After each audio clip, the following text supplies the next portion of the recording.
how many in the room have read Ray Dalio's The Principles? Raise your hand. If you haven't, you have to. So Ray Dalio is the founder chairman of Bridgewater & Associates, one of the largest hedge funds in the world. He built it from the ground up. He's just a regular guy like you and I. And he starts off the book with this phrase.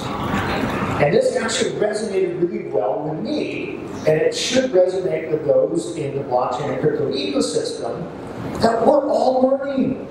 I don't know much more about anything than the next guy. I just happen to have been in the space for about 4 years, which I can't believe in the ecosystem today. So let's start with a very simple exercise. How many in the room are running a blockchain startup? A blockchain-based company, a startup utilizing blockchain. Okay. How many enterprises in the room that are thinking about deploying blockchain? How many people have invested in an ICO?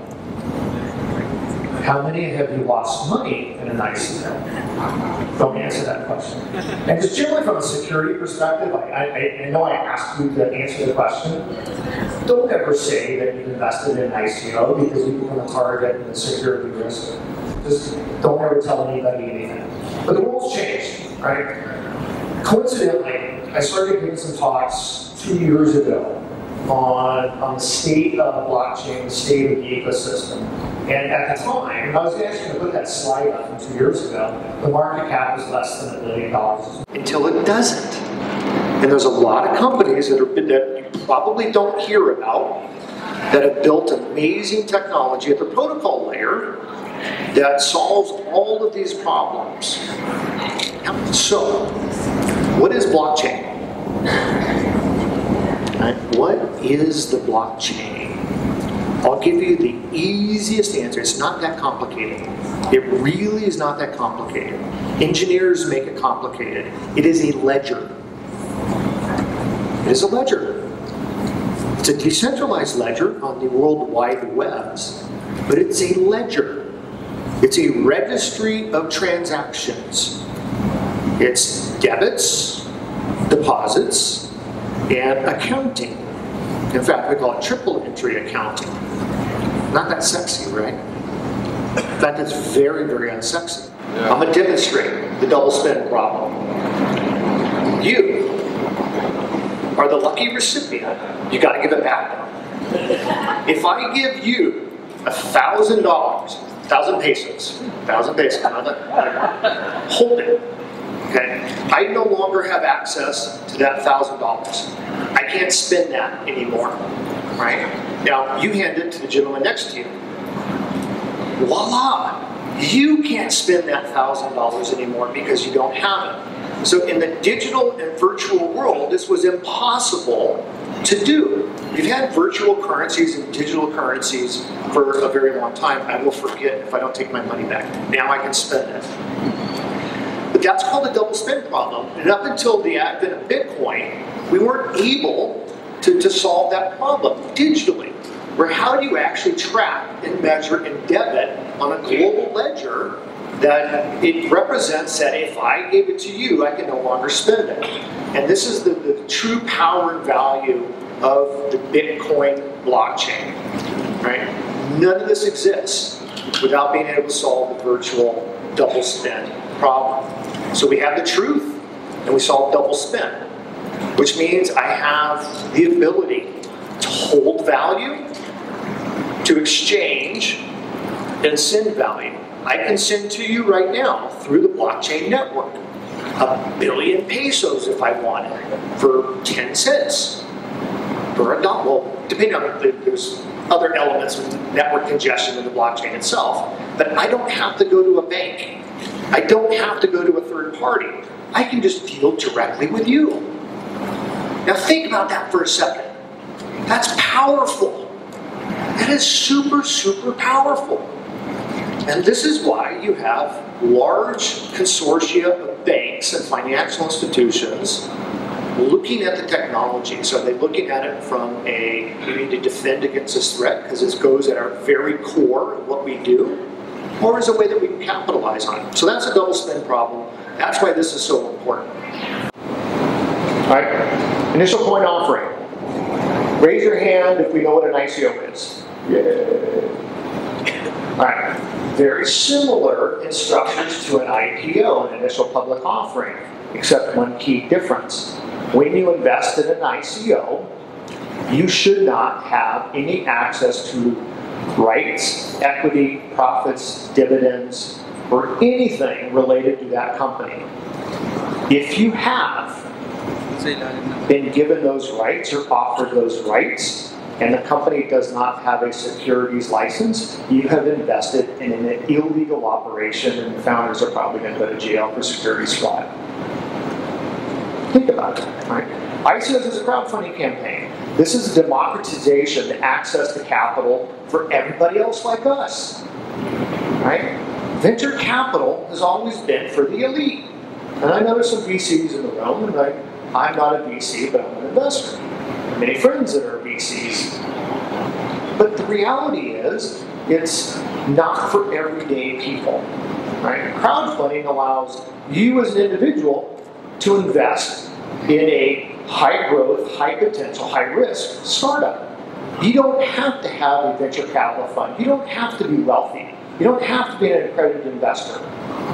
I can take $100 or $10 or $5 and invest in something, right? It's powerful. $7 billion last year. $7 billion. Right? Security, if you're offering people profits, if they expect equity, if they expect management rights, you're offering security. Get a securities license. The underlying structures of all ICOs are highly regulated, and if you don't comply, it may take the regulator a couple of years to catch up to you, but they're gonna catch up. Be smart, people. Like, don't throw your money into something because your neighbor said so. A lot of this stuff are Ponzi schemes. They're multi-level marketing schemes. Look at the underlying company. Do they even know what the blockchain is? Do they have developers? Have they written blogs? Have they been in the crypto community? All right? So we've looked at about 1,500 ICOs that come through our platform that we launched in October. We've got 1,030 that are in the queue to launch an ICOs off our platform. We've looked at a lot of stuff. I put this in there twice for a reason. How long do you think it took Muhammad Ali? So Muhammad Ali is the boxer on top. Sonny Liston's flat on his back. Right? It took Muhammad Ali 10 years. And really the majority of his life training in the gym to get to this point to be successful. Okay? In the blockchain world, in the crypto world, you're not an overnight success. Most of these companies that have raised very large amounts of money have been in the space for a long time. Be patient, be mature. Nothing's going to get regulated out. Thanks. Now it's our view that with the application of blockchain and what I like to call the aggregation of additional marginal gains that could be accumulated with the application of the incentive alignment principle on the blockchain will mobilize and accelerate additional new resources on top of the existing traditional metrics. So say, for example, when people are looking at how to invest in, say, Bitcoin versus the traditional foreign exchange market, you need to look at different metrics. In the same way, it is our view that the budgeting departments of global manufacturers are going to need to look at their budgeting decisions in a similar way in order to amass the new resources needed to achieve that smart connected factory of the future in a very short timeline. So that brings up the question, is manufacturing working as it is today? And I sometimes hear comments like this from industry sideline observers, certainly venture capitalists who don't know or understand the manufacturing industry as they would like to lead on. And if they're not that familiar with the pains of supply chain bottlenecks that a lot of us have experienced when we're out in the field.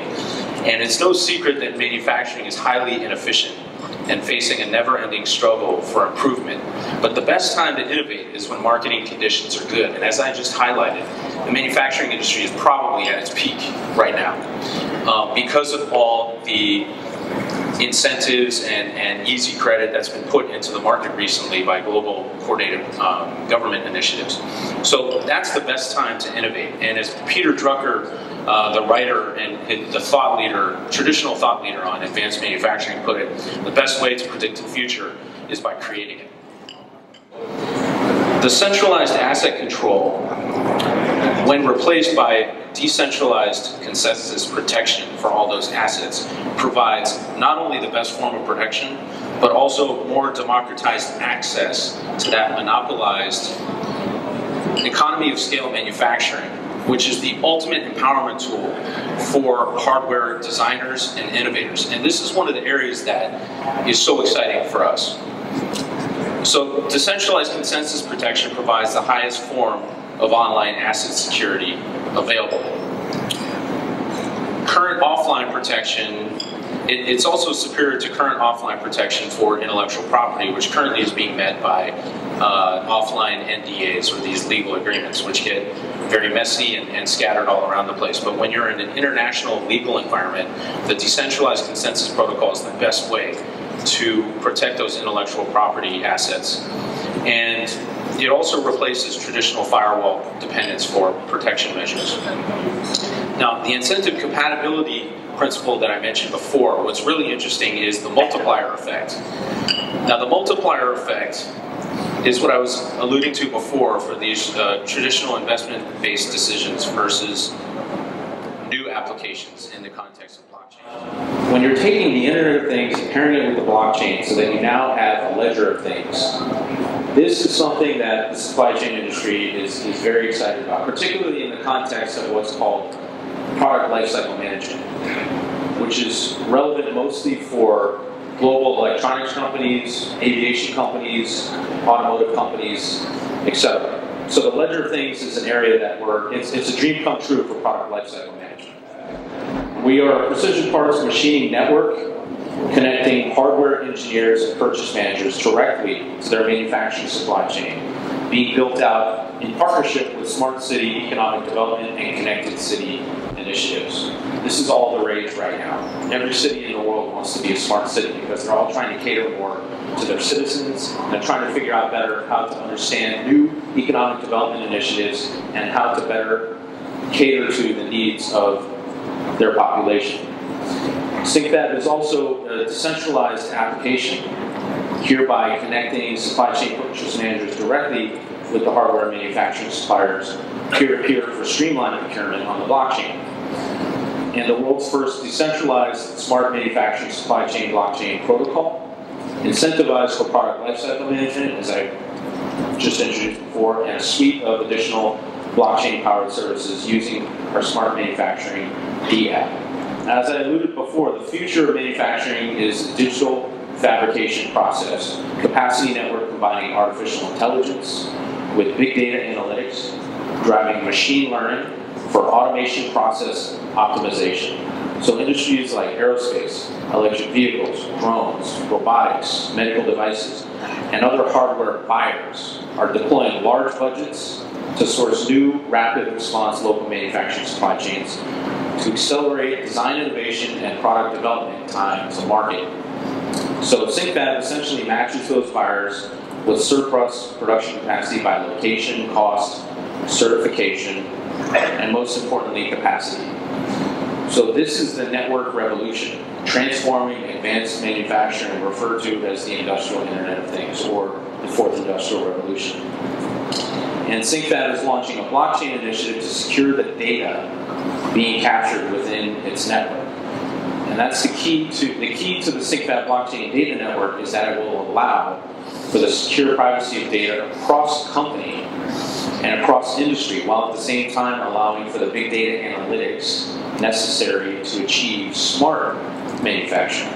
At the same time, it will allow for more supply chain traceability, accountability, and greater efficiency, matching buyers with optimal available machining capacity. He's the CEO and co-founder of Deex Exchange. Let's give him a round of applause, please.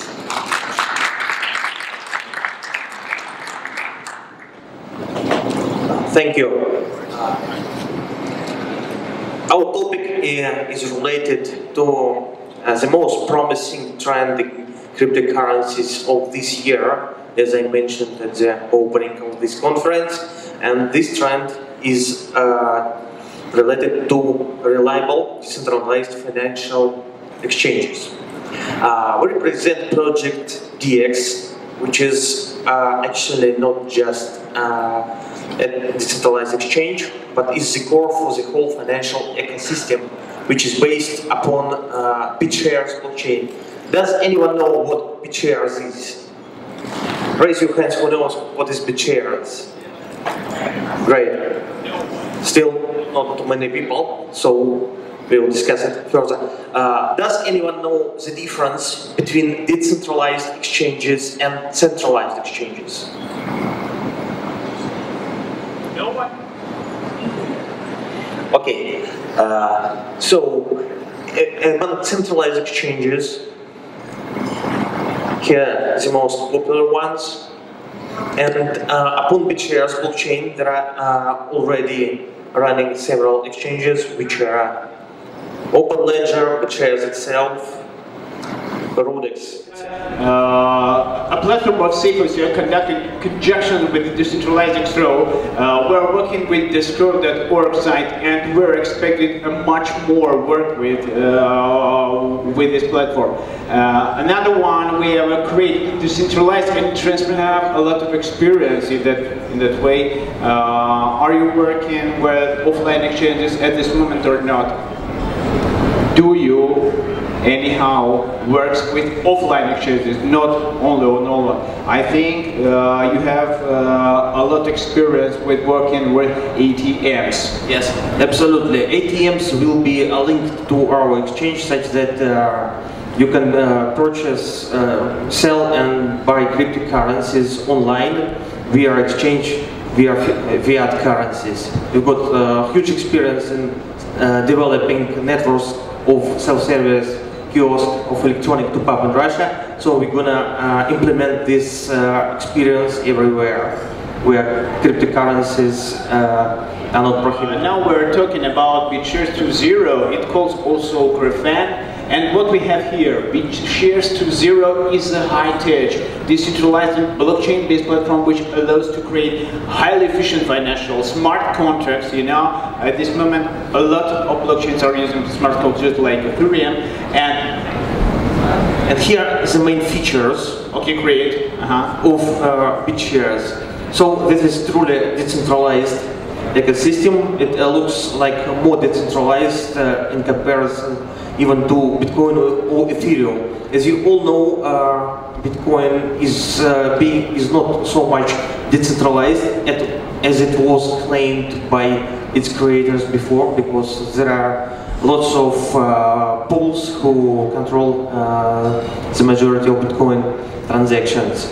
Also, we all know that cryptocurrencies, as being trying to functionate as means of payments, they are very slow. On the other hand, on the contrary, BitShares is the fastest blockchain in the world. Its performance over 100,000 transactions per second. So perhaps BitShares is the best blockchain upon which it is best to build high-loaded financial applications. Another feature of BitShares blockchain is that you can create pegged currencies with stable price, so-called bit assets. So, for example, any trader needs to hedge his risks against volatility of cryptocurrencies. In the centralized exchange, we've got a problem with so-called Tether USDT. Anyone knows what is Tether? And it has crucial disadvantages because it's not real currency, but just numbers and figures which are not asset backed by anything. On the contrary, in BitShares blockchain, you can create bit assets which will be backed by 200% collateral of BitShares coin, which is the core coin. Also, you can use recurring and scheduled payments periodic and planned payments on the blockchain. Also, referral rewards program on the blockchain is available, such that it is transparent, and if someone brings new customers to BitShares blockchain, then he will earn some rewards forever. Also, there is such useful feature as UIA, so-called user-issued asset, which are created by platform participants, and they can also be asset-backed by BitShares. Also, account names are quite convenient.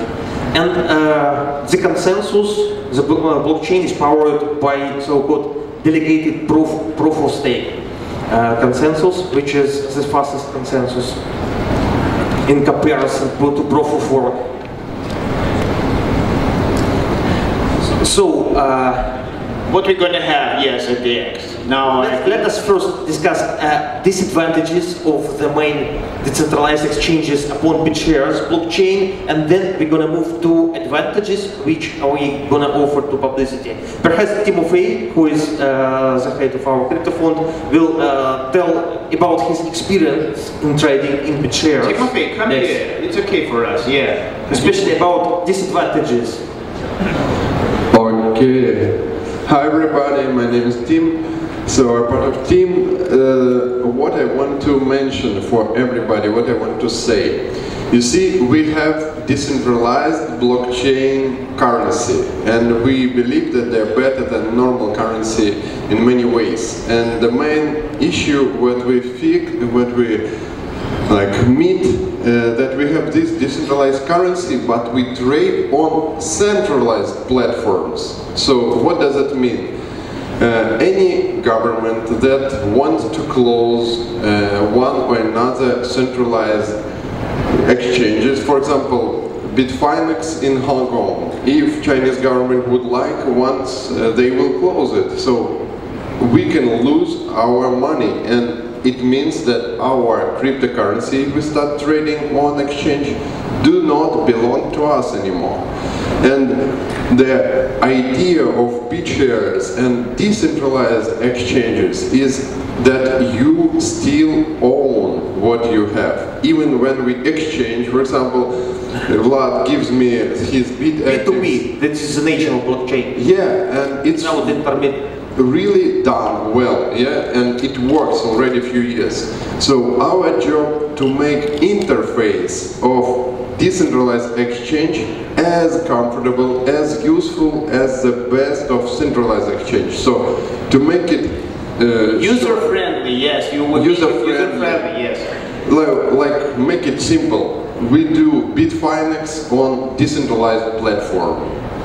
That's it. That's most important. Because I have traders, I have people who invest in crypto tradings, but if I offer them to trade on decentralized platform, like Zach was mentioning in the beginning, you have to be engineer to go there to register. We want to make it plug and play, so you just enter and you can start trading without some sophisticated team of traders. Anyone could do it. So that's our mission, that's our goal, and we'll go there. Thank you.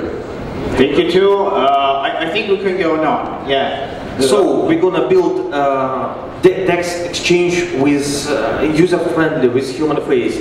It will provide convenient interface, which is compatible with most modern browsers and which is familiar to traders from their experience in centralized exchanges.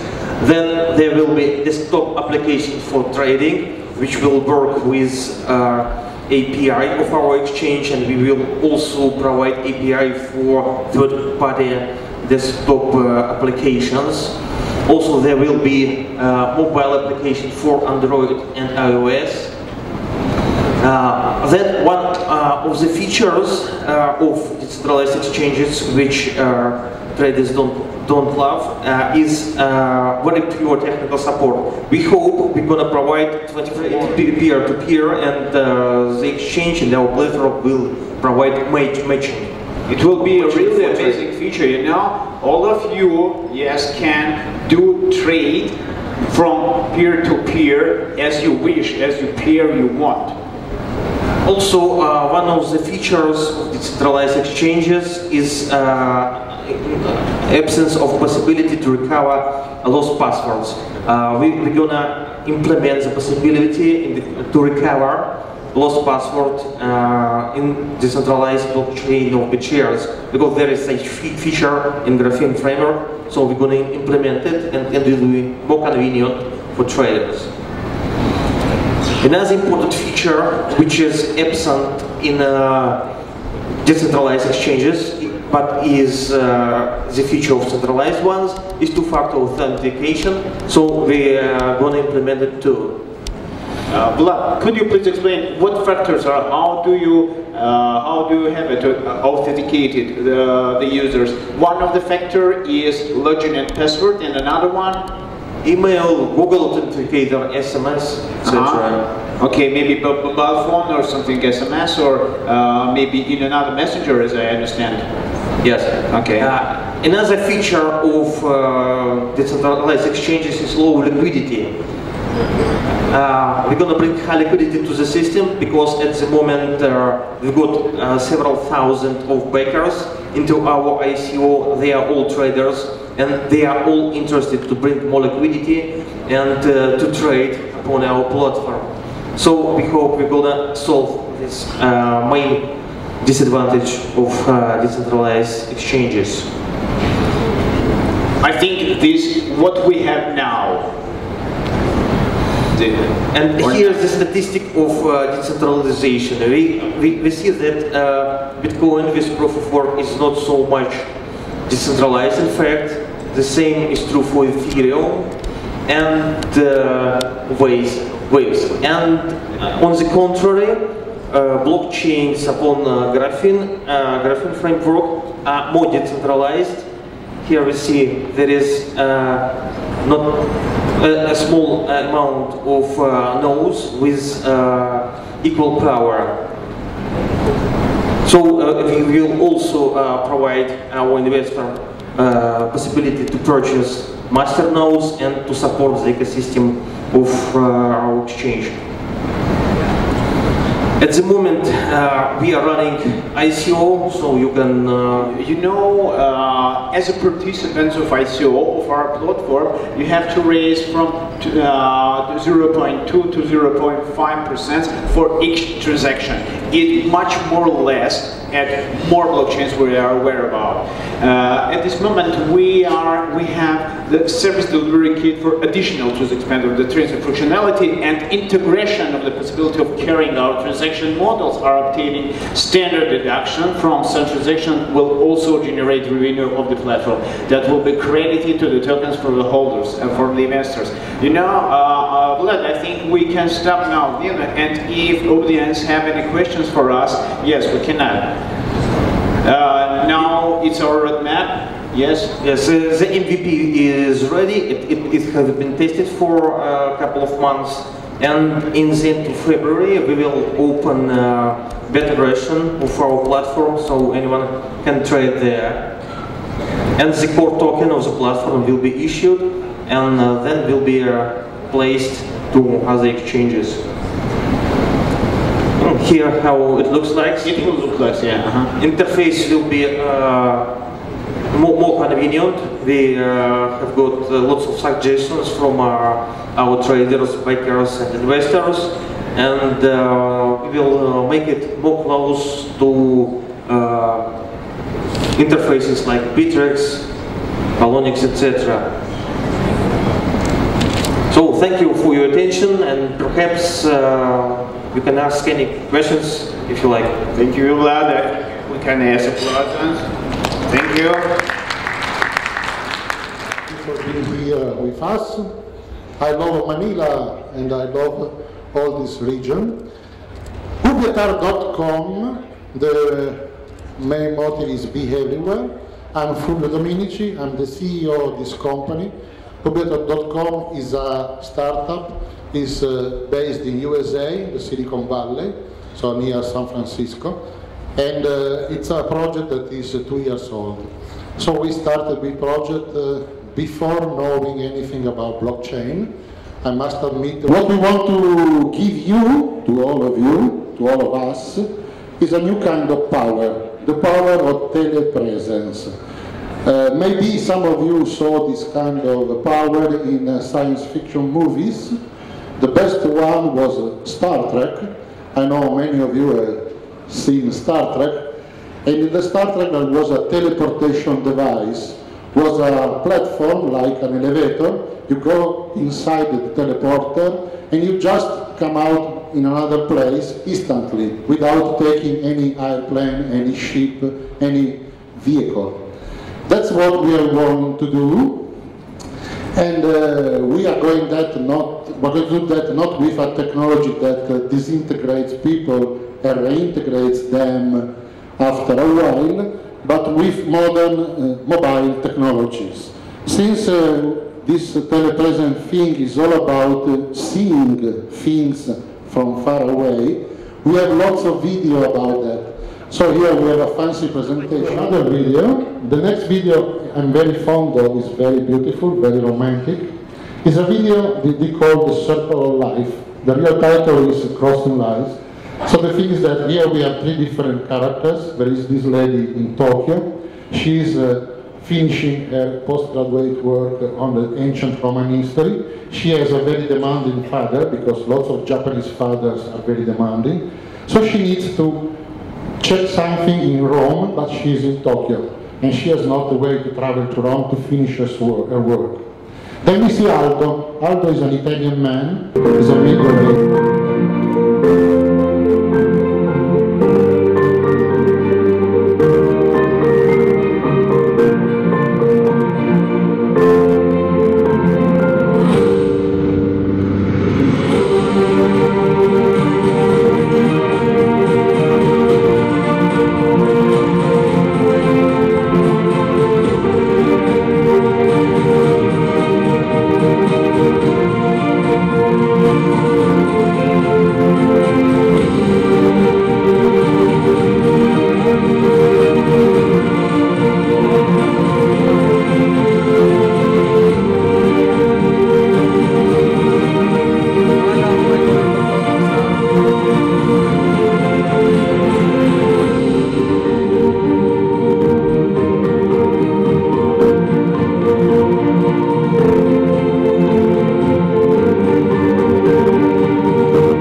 So this is the circle of life, or crossing lives. So everybody gets helped by another human. Once you have done your homework and understand all the key risk factors, and the final thing that you should always keep in mind is this: any new innovations is meant to replace something already existing. The functionality of the token itself that being offered in each ICO is no difference. For it to exist and thrive, it needs to be able to address and solve the pain point of the current practice in each of its own space. It needs to be able to do it better, faster, and cheaper. Because if it doesn't, there would be no reason for people to adopt such new innovation. And if there is no adoption, there will be no value appreciation. In those cases, the only information that you have is the white paper and put together website. So how do you really check or go background check on the credentials of these people who stay to build the team and their experience as they are stated there? Well, it's actually pretty obvious. If what you see is the website and white paper, the first thing when they claim that they are going to build certain business or certain thing, I guess we can try to dig a little bit deeper to see if that product has already been built. And another thing you can look into is the key team members. And you can do a background check, making sure that their face and their name is not something that they just has been copy-paste out of Google search and just randomly names or put their positions into it. Google can work like magic for you this day, and a lot of LinkedIn profile can actually help you go through the profile of the management as well. Enough to convince you, we did a bit of a math exercise to try and calculate how much Amazon would have saved if it used Bitcoin or Bitcoin Cash as a payment vehicle for all the transactions it did over Black Friday shopping weekend over Thanksgiving of last year, which in the US is the biggest shopping weekend of the year. During those 2 days, they processed 12.78 million online transactions. If they had accepted the legacy Bitcoin for all those transactions, average fees those 2 days were $6, they would have paid $76 million. Had they accepted Bitcoin Cash for those 2 days, the average transaction fee was 20 cents, meaning the total volume of transaction fees would have only been $2.5 million, and over 90% saving. But wait, there's more. That assumes that the wallets that are used out there are not reconfigured for the lower mining fees, which really are possible on Bitcoin Cash. If they get reconfigured, mining fees could drop to as low as 2 cents, meaning Bitcoin Cash transaction fees for that volume would have only totaled $250,000, a huge savings for a major retailer like Amazon. That's the future we want to see with Bitcoin Cash because of these simple advantages: lower transaction fees, foreign currency exchange rates and costs being minimized, instant payment confirmations, so the exposure financially of chargebacks is less to merchants. And finally, auto-renewing payments, which are very common today with things like your Spotify account or Netflix or Dropbox. They can be automated on the blockchain with smart contracts to make it automatically paid, and you don't have to worry about whether a customer's credit card is expired or not. In fact, at nChain, we've got a pending patent application for an invention to do just that. It's, I think, the future to help merchants. Key number 3, security improvements. We need to get more consumer confidence in the security of cryptocurrency. We know that. There have been hacks that have caught the news and people do get concerned. So at nChain, we've been working on some of these innovations. I'm going to describe quickly a couple of them to you. We don't have time to go over every bit of detail about them, but it will show you the kinds of things we're trying to do to improve security. One of our pending patent applications is an invention for a technique called the deterministic key generation technique. And it enables parties on a network or nodes to be able to securely communicate with each other without having to store a common secret, which could be vulnerable to a hack attack. And that provides increased security options for digital wallets of any kind. Here's a basic diagram to explain how this works at a simple level. Let's say you have 2 companies or parties on a network, Alice and Bob. They'll exchange each other's public keys, which is pretty common in this type of key system. They'll keep their own private keys. They'll also exchange at the top, as you see, a message. Based upon that message, they will create what's called a deterministic key. Deterministic in the sense that it will generate the same key upon multiple executions of the key generation algorithm. Using the deterministic key, the first party, Alice in this example, will create an updated version of her own private key and an updated version of Bob, the other party's public key. And using those updated versions, which are generated based upon this deterministic key, Alice can then generate a common secret. Bob will do the same on his end in the reverse. And the magic here is that they both can reach the same common secret independently because of the deterministic key. They don't have to send the common secret to each other. They don't have to store it. And because of that, it provides a more secure way to send some type of confidential information, such as private key data, and communicate it with someone else because you can independently derive it. It means that, for example, wallets and exchanges for crypto can one day manage your coins without ever having to actually hold your private keys and make them vulnerable to a hack attack, such as what happened with Mt. Gox in Japan a number of years ago. Never going to shop on the internet and is never going to put our payment cards information there. Now we can fast forward a couple of decades later, and we have clearly in our world generated a robust global e-commerce system. And it's amazing, and even mothers and grandmothers around the world do shop with e-commerce on the internet. I'm here, however, to ask you to dream of something bigger, which is a world that we at nChain like to call B-commerce, Bitcoin commerce, a world with a global fast payment system, low, super low fees to make the payments, fast transaction speeds, the ability to send money to anyone, anywhere across the world instantly. It's a world we're really working on at nChain, and we think it's fully possible. We're collaborating with a lot of organizations, and today I'm here to talk to you about some keys that we think are important to achieve this B-commerce world. Alone they're not sufficient, but these will be important. We think there's going to be things that are necessary. On-chain scaling, merchant adoption, security improvements, better user interfaces, and sensible regulation. So for the next few minutes, I want to talk to you about those keys, and in particular how together they can create this whole ecosystem of B-commerce. At nChain, we are an enabling company.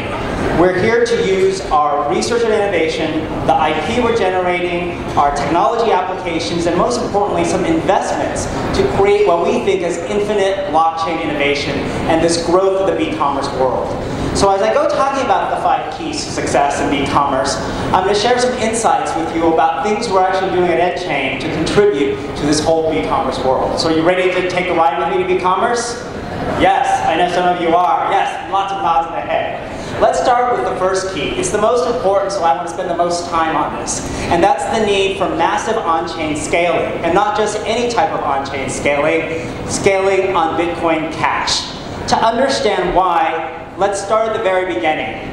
The Satoshi Nakamoto white paper was published in 2008. And it started Bitcoin and what is now this whole world of cryptocurrency. Its title tells us everything we need to know.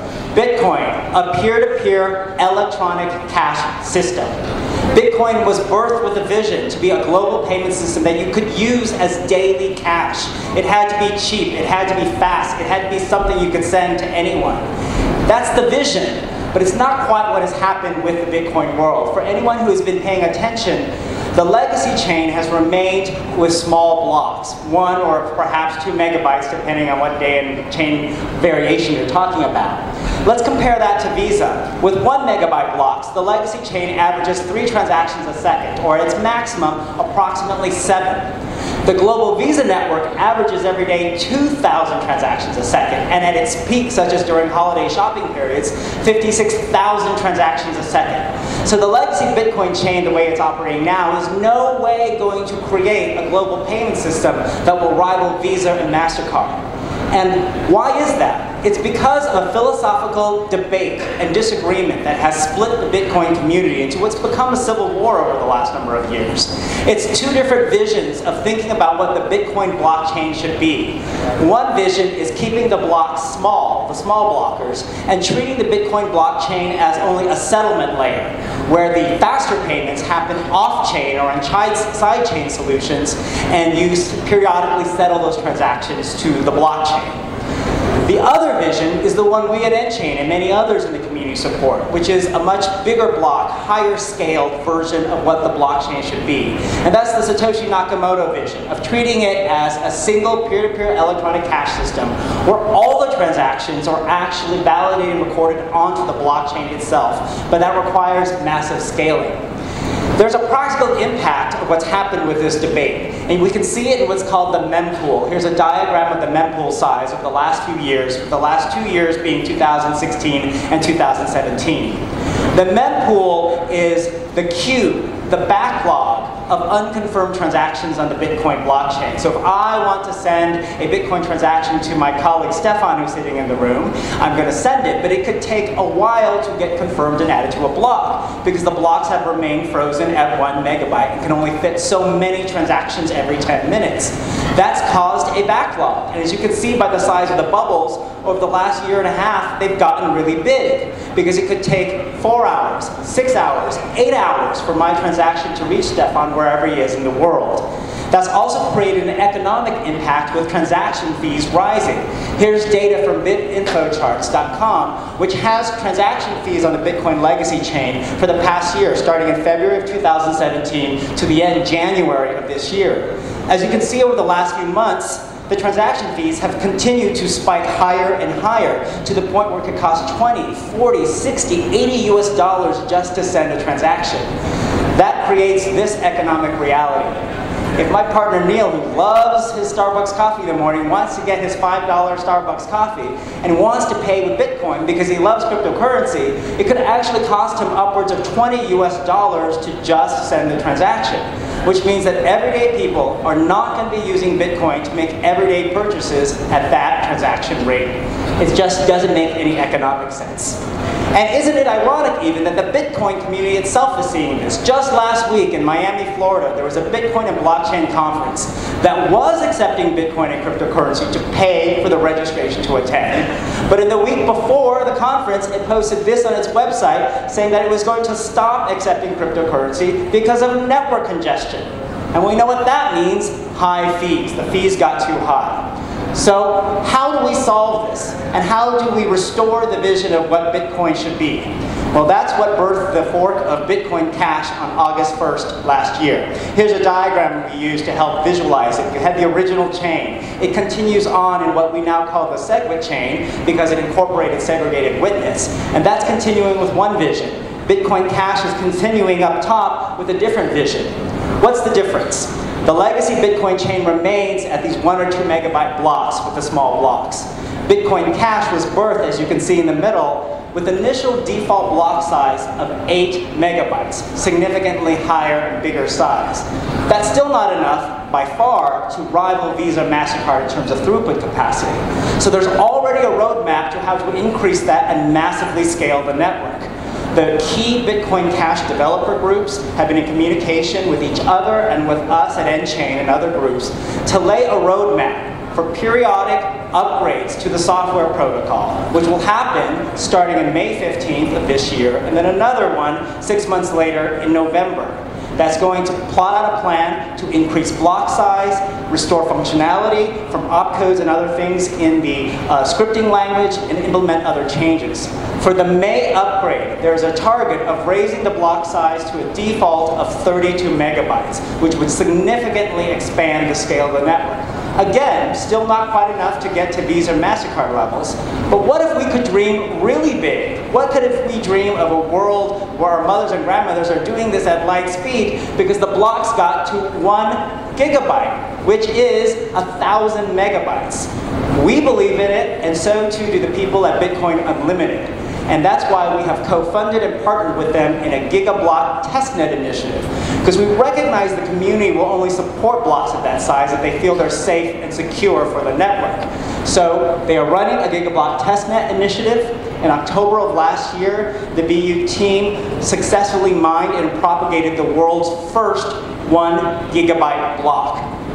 If the network ever reached that level of scale with 1 gigabyte blocks, you'd have throughput capacity of 10,000 transactions a second and 864 million transactions a day, which could easily rival and surpass the average daily Visa throughput. But what if I could ask you to dream of an even bigger and more powerful world than that with Bitcoin? What if we could think that 1 terabyte blocks, 1 million megabytes, could be possible? It's actually a dream that we at nChain didn't start. It actually the idea we first saw from Johannes Vermerel, who's the CEO of a company in France called Locad, which specializes in quantitative supply chain management software and technology. He wrote this blog post predicting that terabyte-sized blocks are possible, and possible only on the Bitcoin Cash chain. That has led to him writing about what that means from a practical perspective. A 1 terabyte block added approximately every 10 minutes can contain 4 billion Bitcoin Cash transactions and provide capacity of 7 million transactions a second. He writes that if you assume a worldwide population of 10 billion humans, then a terabyte-sized block offers the capacity to have 50 transactions per human per day. Actually a bit higher because he's rounding down. And that would appear sufficient to cover all human-driven activities. And by human-driven activities, we're not just talking about finance and payment activities, because most of us don't do 50 a day. But this could be a network that powers transactional and data capacity. For example, the communication between devices for the Internet of Things future we keep hearing about. This opens up a dream of a much more powerful and valuable Bitcoin Cash network. So powerful that we, along with Locad and our friends at CoinGeek, which is the fast-growing cryptocurrency media outlet, have partnered together in an announced deal that was publicized last week for what's called the Terra project. It's a project birthed by Locad and Johannes, and it helps solve and prepare for a technical issue that will occur one day if blocks get that size. And that's to deal with what's called the UTXO database. That's the database of unspent transactions. The reason that's important is to make it easier to confirm and validate transactions. The nodes that operate on the network have to keep track if a coin has been spent or not. So if I'm going to send my coin to Stefan, the database will track to make sure the node can quickly see if I've already sent it to Julia over there, who's working on our conference, to make sure I don't double spend it. If the blocks get to 1 terabyte size, that database of UTXO will grow exponentially even more and become very cumbersome and perhaps very expensive for nodes to manage. So Johannes smartly is already predicting if 1 terabyte size blocks become possible, we're going to have to do something and make it easier and more efficient to manage that UTXO database. So this is laying a technical roadmap to get there. He's developing a standardized microservice API and high performance nodes to optimize the UTXO database. People get sent an email, and this email doesn't go under the promotion tab in Gmail. This email comes directly into the primary inbox of users. So many people started, or many projects started using Slack because it's a really great way to get back in front of your community when you have something to announce. Now, the downside is that you can't protect Slack from various phishing scams, from people joining and advertising other things.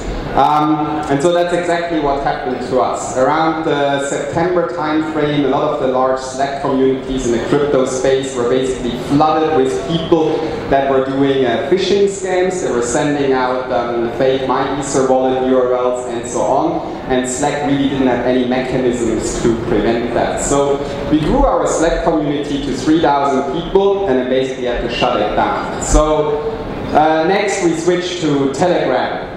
And I think we have about 9,500 people in our Telegram community at the moment.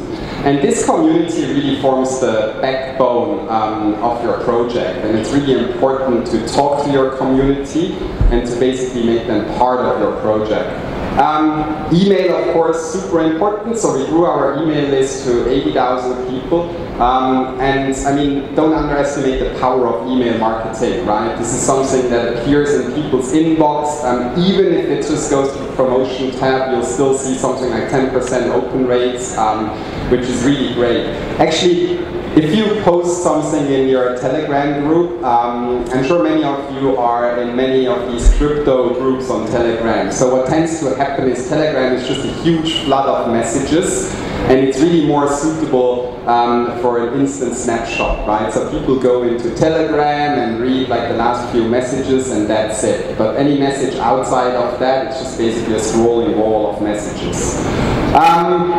Twitter is also super important. There's a huge crypto community on Twitter. There's these famous accounts like John McAfee, right, who does his coin of the week type of thing and has tons of followers. So that was very powerful for us as well. And then of course the websites, and once you build this community, there is lots of interest coming to your website. And last but not least, so we did enlist a celebrity to basically spearhead our movement, our rallying cry. So we are doing a lot of marketing around hashtag take back your data and hashtag get paid. And the idea is really to explain to the normal mass market end user that, hey, companies are collecting your data, this data is worth a lot of money, but you're not getting anything for it. So essentially they're stealing your data. So, but this is all about to change. We're giving you an option to start making money from your data. And so we enlisted William Shatner, Captain Kirk, and he's very famous in the US for doing advertisements for a Priceline over many years. And the message was basically, don't be stupid, you know, book your travel with Priceline and save money. And so in our case, Shatner did some advertising where he said, look, I'm a big celebrity. I got paid big bucks to do this little video, but now you can get paid for your data too. So go check out data. And this was really successful for us. And there has been some controversy at some point in the crypto community about celebrities endorsing these ICOs. But we really felt in our case there was a clear message. The celebrity made sense, his image made sense. And so yeah, we did this very successfully and had very little backlash around that. So once these people are in your community, right, you want to turn them into stakeholders, and that's really something powerful that tokens can do. Without tokens, your users are maybe just your customers, and they don't have the same engagement with your product as they do if they actually hold tokens of your project. So we are really trying to turn our users into stakeholders. And so what we do at the moment is you can download our app and you can basically sell your email. So we don't share your email, but we allow other companies to send you a promotional email. So that sounds a bit boring, but that's just our first use case. But what does that mean? That means every user that we onboard gets our tokens. And once they have our tokens, they have a much different interest, they have much different engagement with our company than if they were just a normal customer, because essentially they became stakeholders of our project. And from this engagement, we're getting much more feedback compared to a normal product as well. Because these people are so engaged, they will also tell you what's good and what's not so good. And this type of engagement is also extremely valuable to our development partners. And so we are working with a few apps already, but we're also working with 2 hardware products. So one is the Osmo Smart Water Bottle. So this is a bottle that has a little Bluetooth module inside, and it basically measures how much water or coffee you drink throughout the day. And it then sends you an alert if you need to drink more. And this data goes into the Osmo app, which you can download on the phone. Now, how does it help Osmo to work with us? Well, they have a big problem. If someone buys their bottle on Amazon, they basically found out if the user doesn't use this bottle for at least the first week, they basically lose the user. So while you buy the bottle, you maybe try it out, but because you didn't use it long enough, you didn't really get the full benefits of the data inside, which needs at least about a week. So what we are doing is, we're telling the user when he gets onboarded in the Osmo app, look, are you okay to share this data, this hydration level data that's collected about you? Are you okay to share this securely through the data network in return for rewards? And if you do this for at least 1 week, you get a little bit extra bonus. And so they are sharing this data with various partners at the moment. They're, for example, selling it to various insurance companies, but they're also sharing it with researchers. For example, with an organization in the US that does research into kidney stones in young adults and children. And so what we're basically telling the customer is, instead of these deals going on in the background and the company having a hard time communicating that to the customer, we're making that transparent to you. So you can go in and see who is your data sold to or who is your data shared with. And once you opt in to share your hydration level data with this research organization that basically saves the children, you have a completely different relationship to this product. Every time you take a sip of water, it's going to be in the back of your mind that your data is being used for the greater good. And the other product we're already working with is the Swing smartwatch. So this is essentially a Fitbit, a fitness tracker, disguised as a classic analog watch. And the idea there is exactly the same. So Fitbit, for example, charges researchers around $40 US per person to get access to your data. So if you have a Fitbit and you have ever been part of some university program that uses this data to do research, these universities, these researchers had to pay Fitbit about $40 US just for you, for one person to get access to this data, which we don't think that is right. It should actually be in your decision who to share this data with and who to sell it to. And so that is the powerful new way for developers, but also for hardware products to engage their customers through the DET token. And then last but not least, we really thought hard, how do we make this a viable business as well? And initially we had a transaction fee that would be charged to you as part of every data sale. So let's say a company comes in, buys audience data for $1,000 US, that data came from 1,000 people, maybe you guys here in the audience, each of you would get $1 US split up, and we said, okay, basically take 1% of that. But that creates a lot of barriers. So we decided to remove the transaction fees. And also, we didn't want to have any gatekeeper. So Apple iOS has this little app, I'm sure you've seen it, called Health Kit.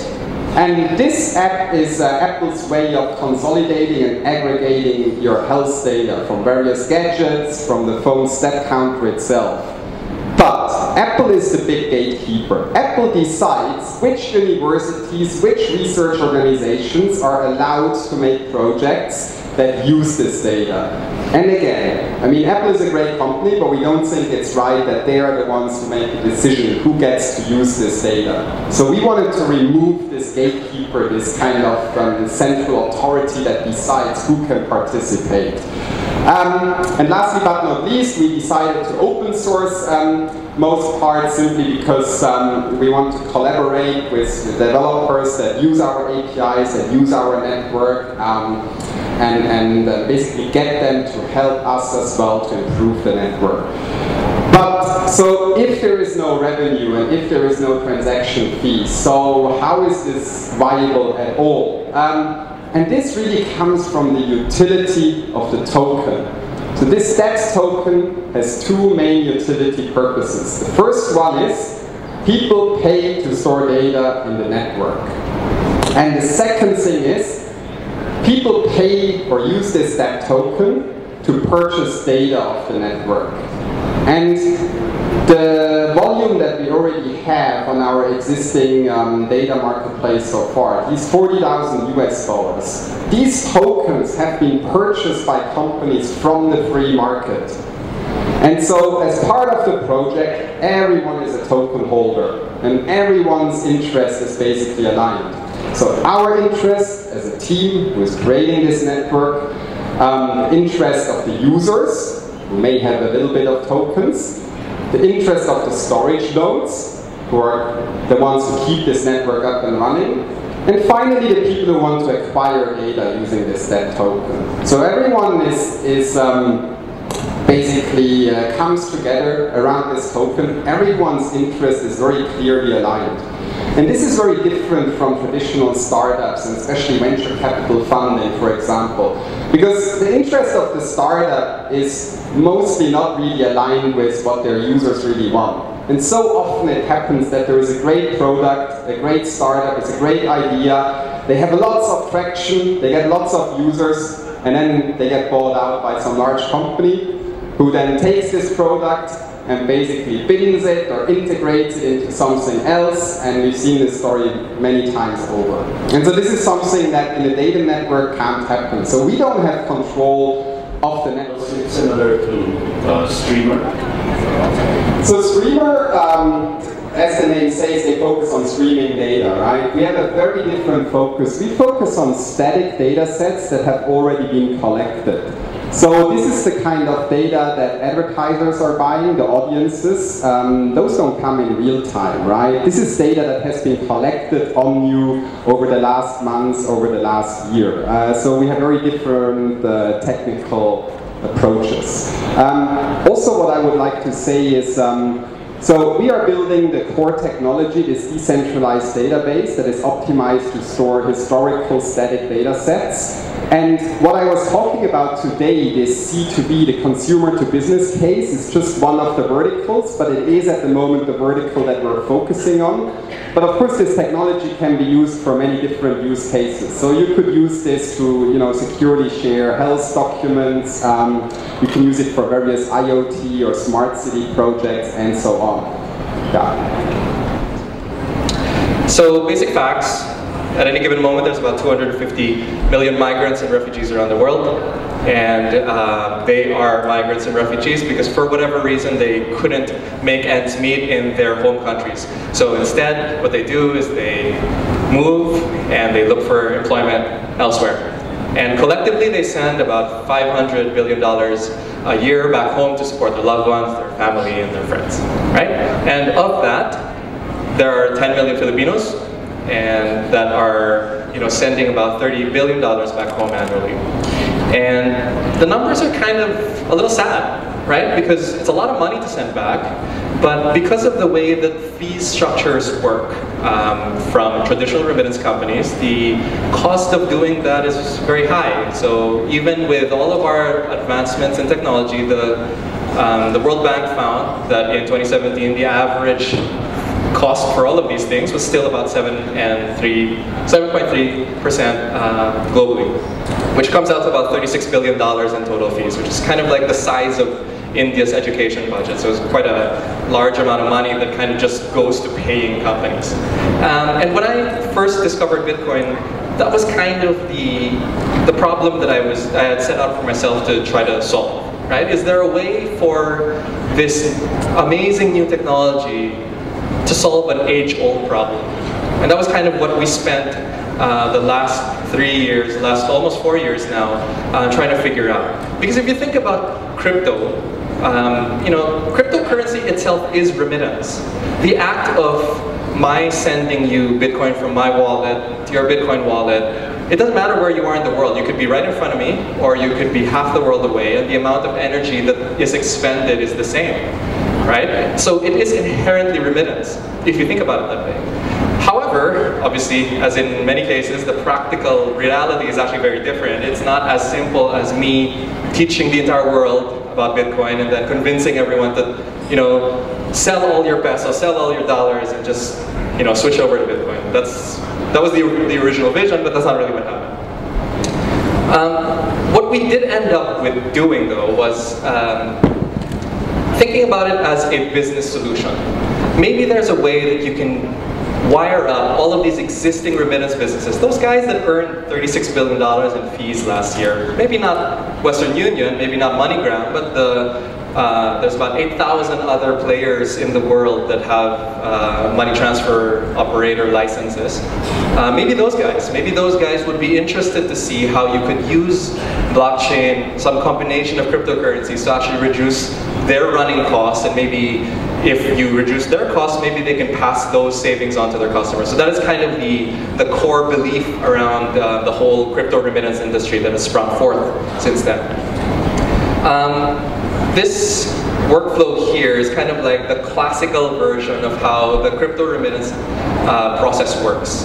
And if you're a Filipino, you probably are pretty aware of some of this, but let me walk through it. So in this scenario here, there is someone who is sending money, step 1, someone who is receiving money, step 4.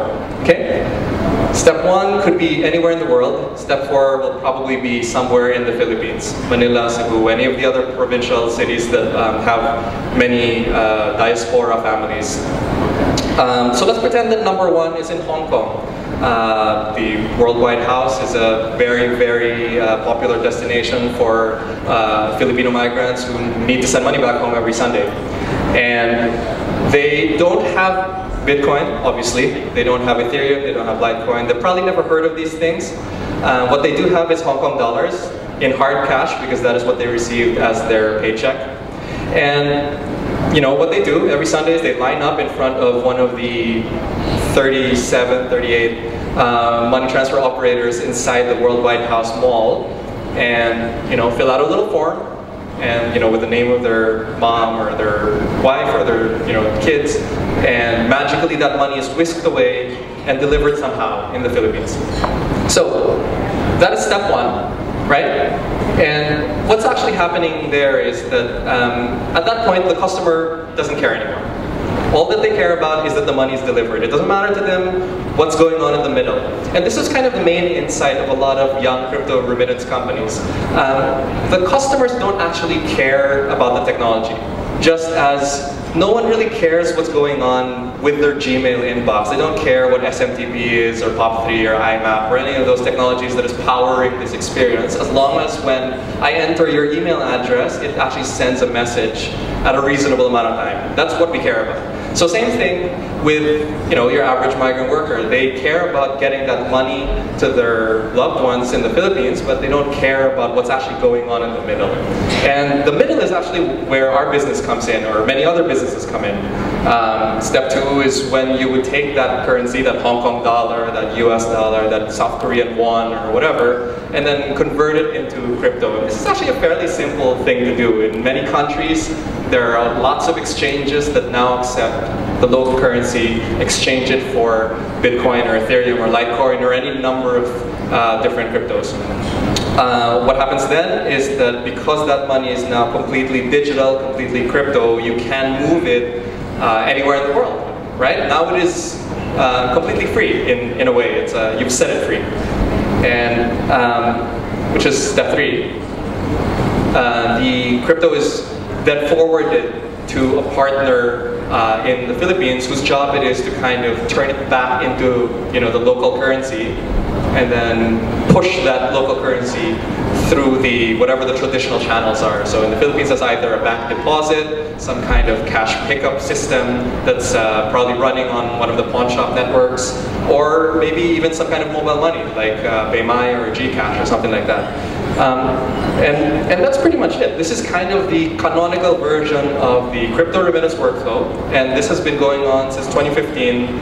And we're not the only company who's doing it, and it's not the only country where this is happening. What's interesting is that this has been going on.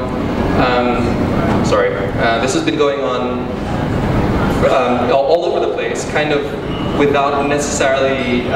It's not all being done by the same company. It's actually happening organically as people are innovating in various of their respective regions.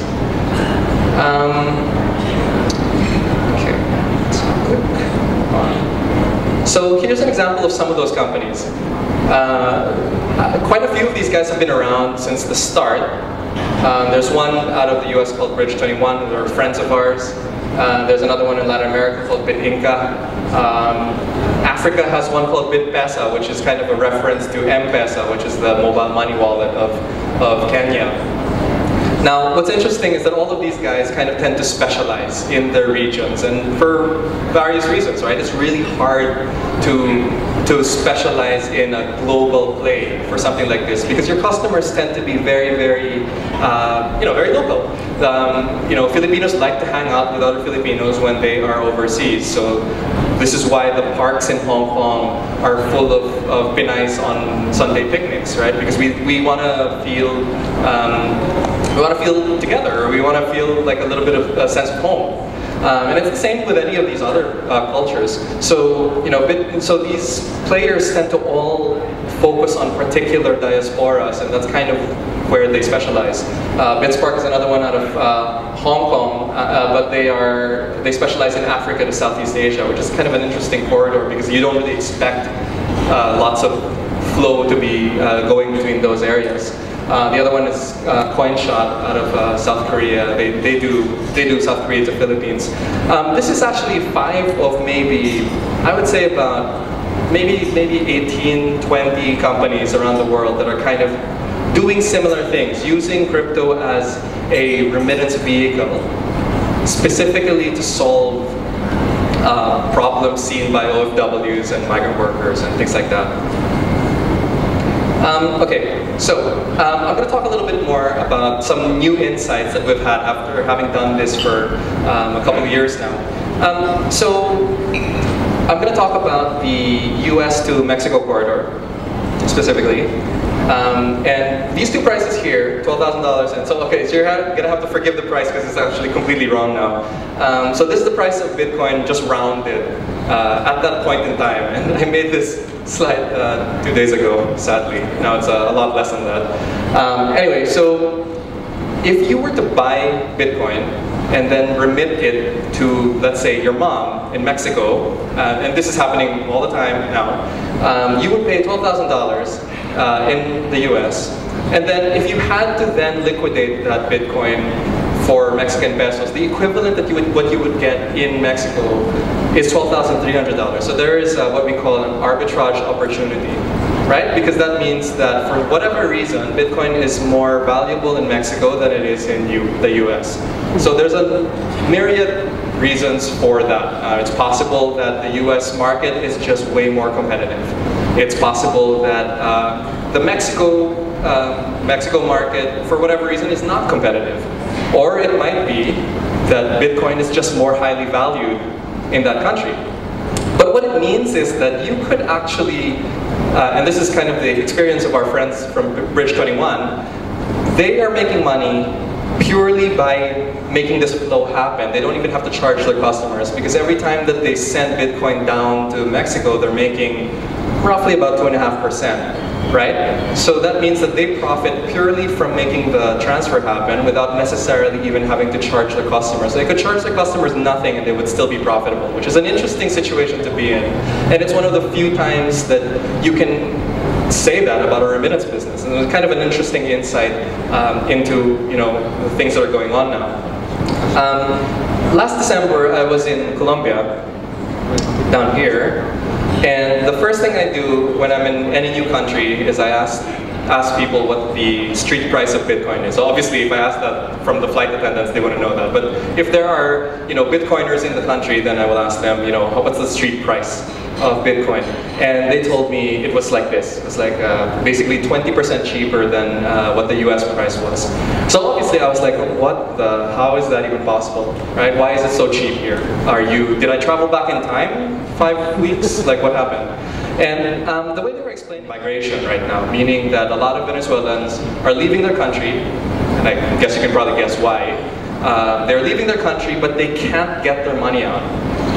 Capital controls are very strict. So if I was Venezuelan and I wanted to migrate to Colombia, my money would be largely trapped in Venezuelan banks, assuming that there was even a way for me to withdraw it. But what was happening though was that they were converting their money into Bitcoin in Venezuela, then forwarding it to a counterparty in Colombia, and then turning it into Colombian pesos. So we'll be waiting for them there when they actually completed their migration. However, if you have too much of that, it makes the price of the asset go down, right? Because what you're seeing is a market is kind of seeing too much supply, or for whatever reason there's not enough people who want to buy this, or they know that these Bitcoins are kind of being sold to them by people who don't have a choice. So perhaps they're pricing it very low. So you get a $10,000 Bitcoin price during a time when it should have been 12. Right? So what does that mean? What can you do with this information? So obviously when I was in Colombia, I immediately called our team back home and asked them, how much money can you wire to me right now? Turns out not that much, sadly. Also because there's many problems with like how do you even get like a decent amount of US dollars into Colombia without going through many anyway, yeah, there was just too much paperwork. However, you can still buy small amounts of it and you're still getting a 20% discount, right? The insight, though, is that there is a very obvious way to make money if you are a Colombian remittance startup and you want to facilitate business transactions, for example, or personal remittance transactions from anywhere in Colombia to anywhere else in the world, because you are currently the world's cheapest Bitcoin, right? Assuming that you could, then you would be immediately profitable because every transaction you make is plus 20% profit, theoretically. Now, obviously, it's not as simple as that. You need to have a lot of liquidity on that side, on both sides of that corridor. But there's a lot that you can do with just looking at these very simple numbers, right? You can already kind of imagine how you would build a remittance corridor between Colombia and, say, Mexico, or Colombia and the US, or Colombia and anywhere else, actually, because Bitcoin is just ridiculously cheap there. So, is anyone... Right? Everything you ever wanted to know from Hearns. Give it up for Hearns. Good afternoon, everyone. Thank you very much for sticking around here. Thank you to the organizers for inviting Microsoft. I was actually caught a little bit by surprise that Microsoft was invited to this forum. Initially, I wanted to attend as an individual because Bitcoin and cryptocurrency is a personal interest of mine. But then I got invited as an official speaker. So I said, what am I going to talk about in front of this audience? Because all of you are experts on crypto and Bitcoin, and Microsoft is not exactly known to be operating in this particular space. So what I decided to do for the next 20 minutes or so is I pieced together a presentation. And let me give you a little bit of insight on this presentation. This presentation was actually pieced together by one of our blockchain experts, and it was presented in front of an insurance firm in Singapore who was looking to use blockchain technology to enhance their processes. Let me just leave it at that. So when the host asked me what is my experience with blockchain, not very much, because this is something that's completely new to me personally, and Microsoft is also quite new in this space as well. But we have done a lot of work in this space, specifically on the enterprise. So fair warning, I might bore some of you with some of these stories because this is actually going to be a view of implementation of blockchain for enterprises. So it's the other side of the coin. Okay, so we all know at this point that blockchain is the underlying technology for Bitcoin and all of the other cryptocurrencies that's existing in the world today. But what would probably be interesting to one of our blockchain experts in Microsoft Consulting Services actually came up with this framework of 4 questions. I apologize for people in the back who can't read this, so I'll just read it out loud in case you can. First question is, does blockchain apply to my scenario? Because the concept of blockchain and immutability and all of those cool things doesn't really apply to any scenario. So it's really we have to be careful about whether our scenario applies or blockchain applies to our scenario. The second question is, what technology should I build it on? Traditionally, cryptocurrency based on blockchain has always been created using bits and pieces from open sources. Okay, so one key question that we normally get from enterprises is what technologies do we actually build this on? The third question is, how do I translate workflows into smart contracts? Okay, smart contracts may not be a new concept to you, but for enterprises, it is a new concept. So one of the reasons why they implement blockchain into their processes is because they want to translate their forms and their contracts with customers or with their partners into what is called smart contracts. And the fourth question is, what does it take to build a distributed app and connect it to my existing infrastructure? So unlike Bitcoin, for example, where blockchain concept is implemented to exchange currencies, blockchain, when used in an enterprise setting, has to be connected to existing applications, and I'll explain for that later. First question is, does blockchain apply to my scenario?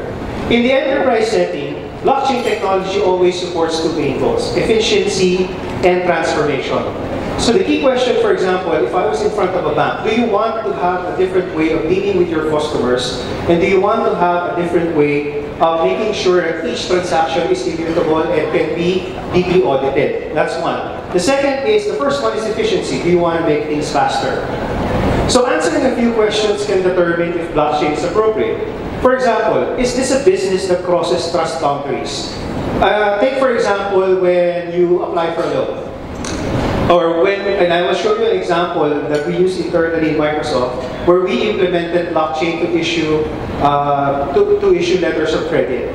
a letter of credit, for instance, passes several parties. It goes to a bank, it goes to another bank, goes to a customer, it goes to a partner. So the answer is yes, then you take out the first check. Second is, do multiple parties manipulate the same data? Obviously, I mean, the Bitcoin example is it's a perfect example. One unit of Bitcoin is actually being exchanged hands, so therefore, that piece of data is actually being manipulated by multiple parties sometime at the same time, oftentimes individually.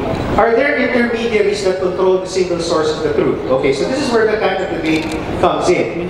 The traditional thought of blockchain, especially in Bitcoin, is that there should be no central intermediary that controls everything. The ledger is actually distributed across multiple parties. But in the enterprise setting, there is actually, what we find is there is a mixture of both. And the last is, do the process involve low-value manual verification steps? So if you answer yes to all of these questions, then blockchain may be a good technology for you as an enterprise. So what is blockchain good for? Let me enumerate the reasons, and some of you already know this. You want to eliminate intermediaries. In essence, as a customer, for example, in a bank, if you're an insurance customer, you want to make sure that you get your insurance policy as fast as possible.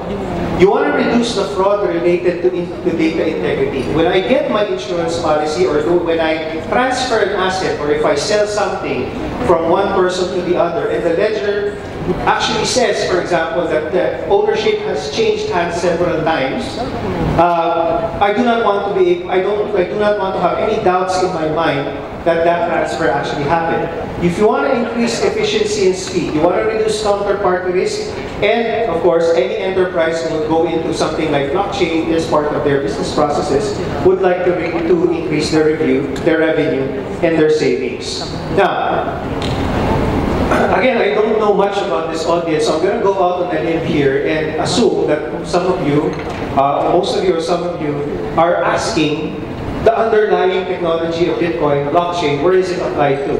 We've seen examples, obviously, in the financial sectors where legacy workflows, they want to redesign legacy workflows, they want to improve liquidity, free up capital, example.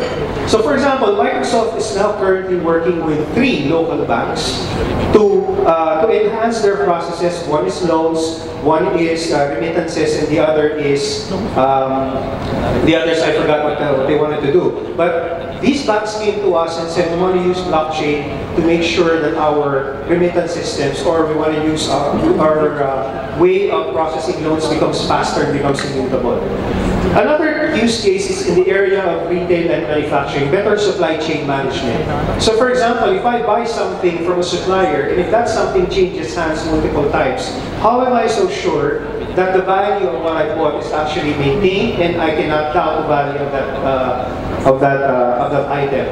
Another case is healthcare. So for example, we have a customer in Taiwan, which is a healthcare provider company who maintains records of individuals for health reasons. So for example, if I'm a patient of this healthcare provider, all my medical records are there.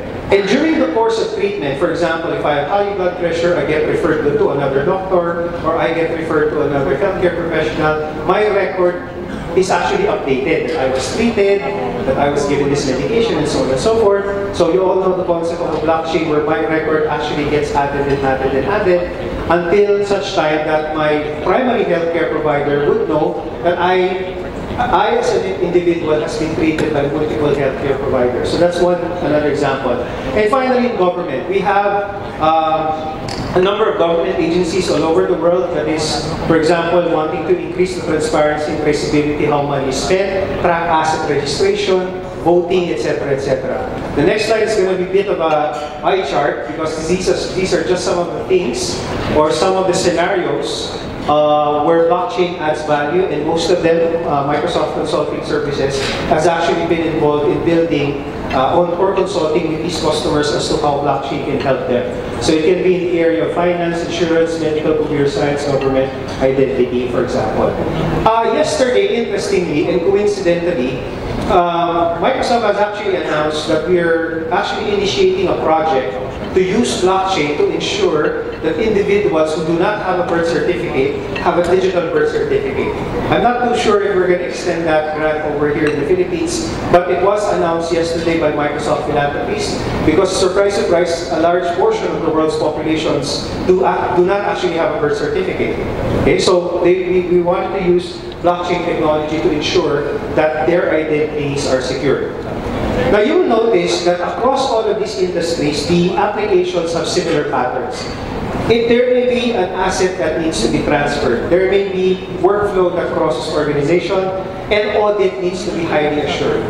If any of the enterprise scenarios that people are thinking about, where blockchain is going to be applicable, falls under any of these three or all of these three, then blockchain would be a good scenario for them. So second question, what technology should I build on? Well, as you all know, there are several types of blockchain networks. The most popular ones are the public ones, Bitcoin being one of them. There are also now enterprises looking into blockchain and doing it within their own enterprises. That's called the private blockchain. So it may be, for example, within a banking conglomerate, when documents exchange hands within the bank, they use blockchain technology and the concept of blockchain to ensure that these contracts are immutable. And then you also have the consortium type of blockchain network. So whenever we build on a foundation, we need to look at this foundation, the foundation that enables you to choose the ledger technology that meets your needs. In the enterprise, the more popular ones that we are starting to see is Ethereum. Probably because it's been around for the longest time, and probably because the open source codes for Ethereum has been available for the longest time as well. So normally when we go to customers and they already kind of go ahead and say we want to use Ethereum. We don't know exactly why they want to use Ethereum, but maybe because we suspect it's one of the most popular ledgers in the world. But you have to have a choice. Deploying the topology of your choice and also overcome technology gaps. Okay, so all familiar to you? So whenever we consult with customers, for instance, as part of blockchain initiatives, one of the first things that is being thought about is what type of ledger technology is actually most applicable for that use case. Now, in Azure, our cloud platform, we started offering blockchain as a service on Azure. This is actually an ecosystem which includes distributed ledger, crypto applications, etc., etc. It's an open platform for any enterprise to build their own blockchain network or to implement their own blockchain using the Azure platform across multiple data centers. So example, fintechs and partners can be added using a function in Azure called Azure Resource Manager. So in other words, a lot of these blockchain implementations, 5 years ago I couldn't tell the difference between Bitcoin and blockchain, so here am I again. So if you want to implement, for example, a blockchain and using Azure as your platform, you can immediately do that because some of the templates are already there. Okay? Just hold on to that thought and I'll give you some examples. So FSIs, customers, and others can get a fail, fast, and cheap environment as you deploy your blockchain strategy. Let me give you an example. One of the local banks who was experimenting with blockchain for remittances, for instance, I'm not going to explain that further for fear of exposing who these guys are.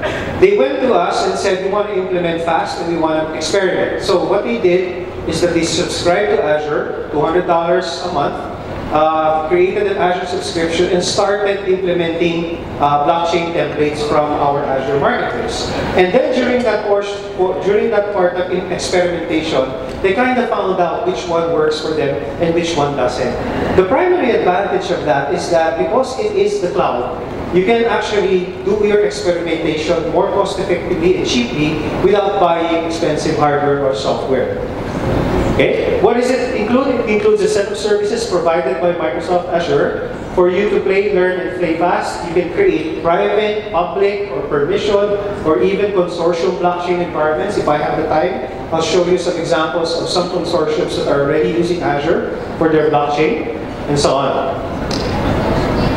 Okay, I want bigger. Okay, now, bit of an eye chart for those of you who are in the IT space. This is what Azure looks like. These are some of the different components. All this chart is trying to say is that the implementation, a blockchain implementation on Azure actually includes a number of components, which includes virtual machines, whether it runs Windows or Linux. It includes networking, it includes storage, it includes data storage, it includes integration, and so on and so forth. Or running or experimenting with blockchain concepts within the cloud is that you can start immediately, you can play around with it. If it doesn't work, you can destroy the image and start it again and use a different ledger if you want to. So, early in 2007, middle of 2017, Microsoft introduced the COCO framework. I know there's a lot of text, but this was developed in partnership with Intel, JP Morgan Chase, RFA, Consensus, and Mojix. It's an open source framework that enables high-scale confidential blockchain networks. Yada, yada, yada. All it says is that it's a template. We already built a framework for enterprises who want to start their own blockchain implementation. So the only thing that you need to pick is which processes you want to apply blockchain to, and pick and then put in the parameters for your blockchain to run. Now, Azure is worldwide, so we run across 42 regions worldwide that's composed of over 200 plus data centers. So it is actually highly possible for your blockchain implementation to span the entire globe. Okay, so that's the point of this one here. We implement infrastructure security control, yes. Otherwise, we wouldn't be able to get the trust of the largest organizations that run cloud services on top of Azure. Resilience means that one region is fault tolerant to another region, or if you have a choice, you can actually replicate your implementations on Azure on another region. Our data centers are past the most rigorous testing. And the logos that you see here in front of you are all the regulatory compliances that Azure has complied to ensure that we are providing a robust cloud platform that complies with the worldwide standards. Okay, the third question is, how do you then codify a smart contract? So let me just power up here. We've introduced another innovation called cryptnets through a project called Project Bletchley. So if you are not familiar with some of these terms, I suggest you write it down and perhaps do a search later on after today. So what we did here is that smart contracts, the problem with smart contracts is that they are unable by design to access external data, which is a problem for enterprises. So for example, if I wanted to send a letter, if I wanted to use blockchain to process letters of credit, I'm going to have to take a look at rates from outside systems, which is not within the part of my enterprise. The concept of a smart contract in the first implementations or standards of blockchain is that it is unable to. But because of our Project Bletchley, we were able to create a standard to ensure that smart contracts are able to check data externally while maintaining the integrity of the blockchain. So the fourth one, which is near the end of my talk, what does it take to build a distributed app and connect to my existing infrastructure? So for those logos there in front of you, for those vendors out there, and for those of you who are dabbling with blockchain, typically how long does it take to create a blockchain from scratch?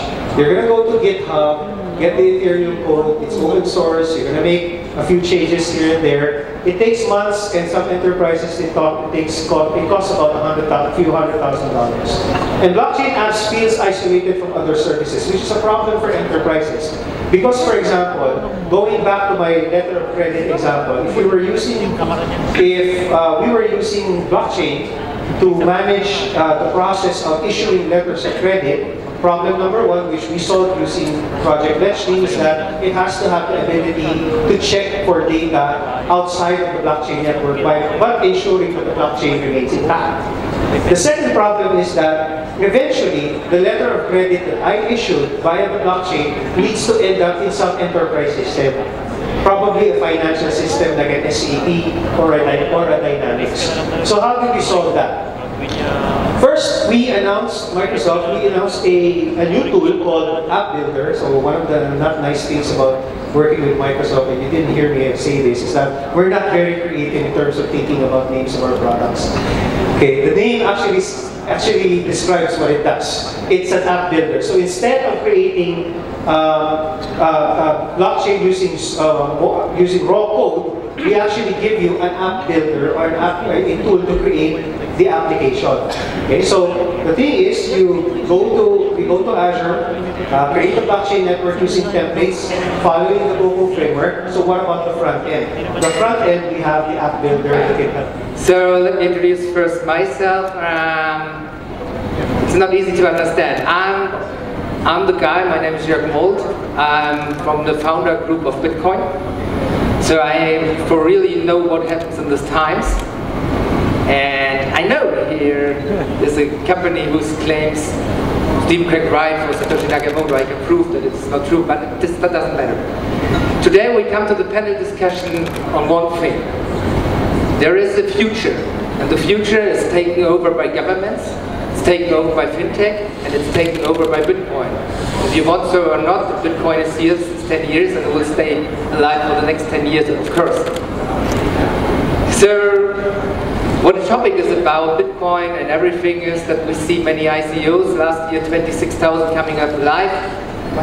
Deloitte is an economy company who was saying only 2% come alive, the rest was collecting money and sent it somewhere. And we see the regulators who started to regulate something they don't understand because there's no knowledge. And for me it was necessary in 2015 to create a Satoshi school and bring it up to life. So what happens now today, and what we see, and that's the topic about what we're talking here, is what will be in the future, what will survive, and what is true and everything. But be honest, today, everyone is creating the new future and everyone is talking to you in a way we say we have a decentralized system. If you ever talk about decentralized systems, for sure, the only decentralized system at the moment we have is the Bitcoin blockchain. And if you talk to people and they say we are decentralized, they mean they have a ledger which is decentralized. But the question about it for the future, and that's why we talk about in 5 years, is who is running the code behind the ledger? In the Bitcoin world, no one. I will give you an example why no one will create a Bitcoin thing like that again. Because you can't earn money. That is easy to understand if you're running a company and someone is coming and saying, okay, I have a blockchain for you. And a guy like me is coming in there and I have the Bitcoin blockchain. The different, the blockchain company, they paid many coders to make it happen, so they will lend you the blockchain and you have to pay monthly fees. If the Bitcoin blockchain comes, and it does the same. There's no invention what the Bitcoin blockchain can do. So I come to you and give it for free. What would you say? I say only pay for my advisor, and then everything is fixed up in the same way. Also, we have to understand there are many altcoins out there, and so Bcash is an altcoin. This is not an example. Because Bcash was created, and it says the name cash. It's a trading object. It comes to life, and they dream the dream that 30 million people like a Bitcoin blockchain worldwide now will accept Bcash. For example, I was setting up with some guys JPEN into Bitcoin. The same we do in Hawaii now. You will see that I am on the UN in end of April, and we will introduce Bitcoin as the color coin. So you will see all the things coming up. We're working very strong on it. And then if something, that's what I tell you. Technology today is changing in a way we don't understand why it is going so fast. It was also in the past and it will be in the future.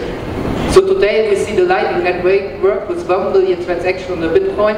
The fees at the moment at about 70 cents. The trick is that you have to know which wallet to use.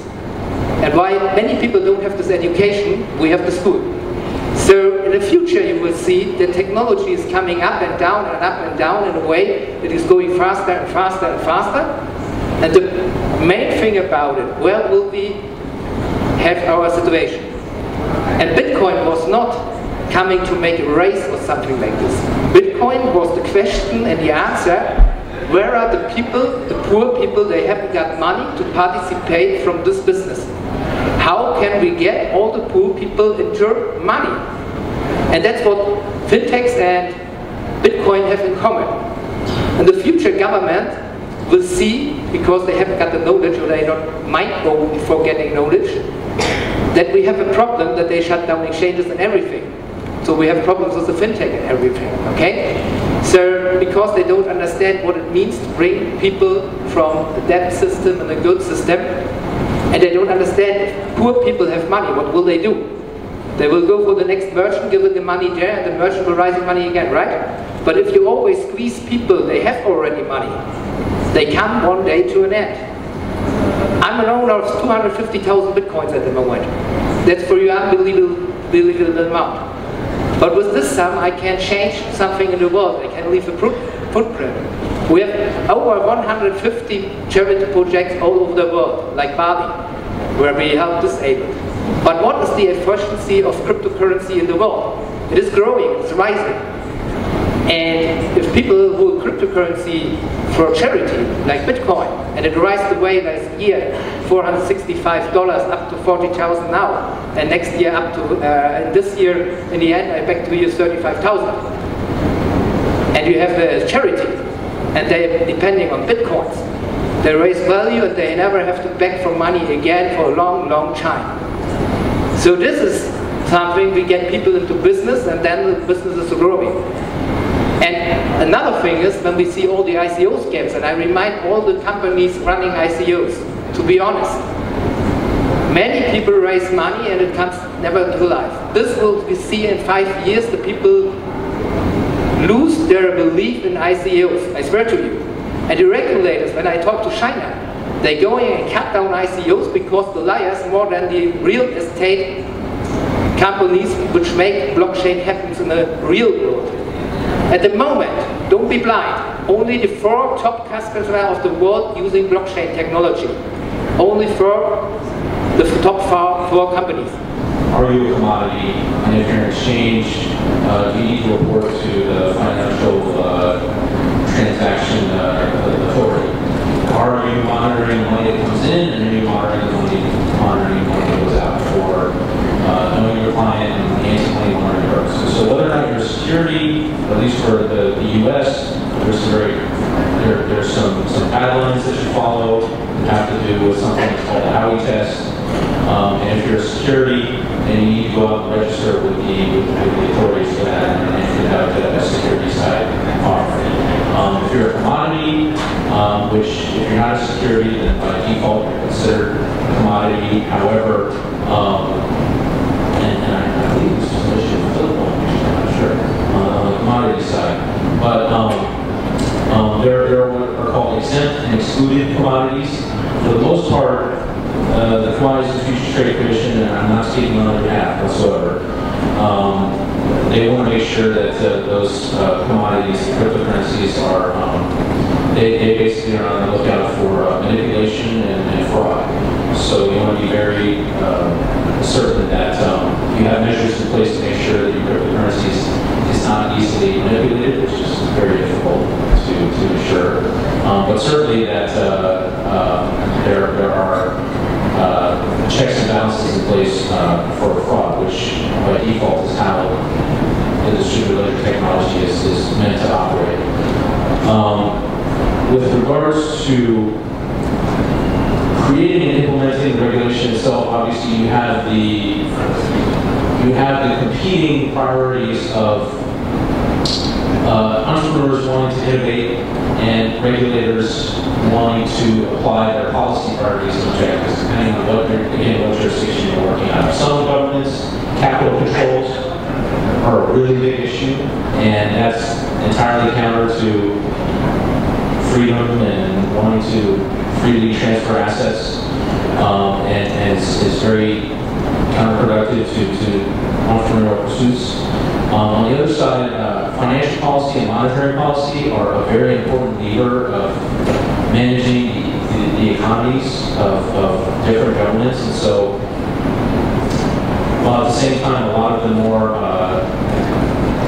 progressive economies and governments want to support innovation in the space, they are weighted down at the same time by the policy priorities and objectives to use these financial levers. So how that's going to play out in terms of regulating the cryptocurrency space itself is going to be very interesting to see how that discussion goes.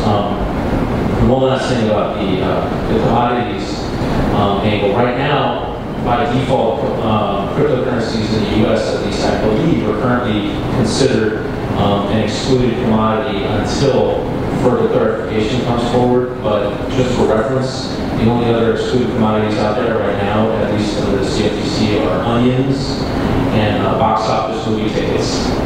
So what you will see in 5 years, and you can record this, and then in 5 years you come back to me and confront me with them. I will swear to you, you never have to do KYC.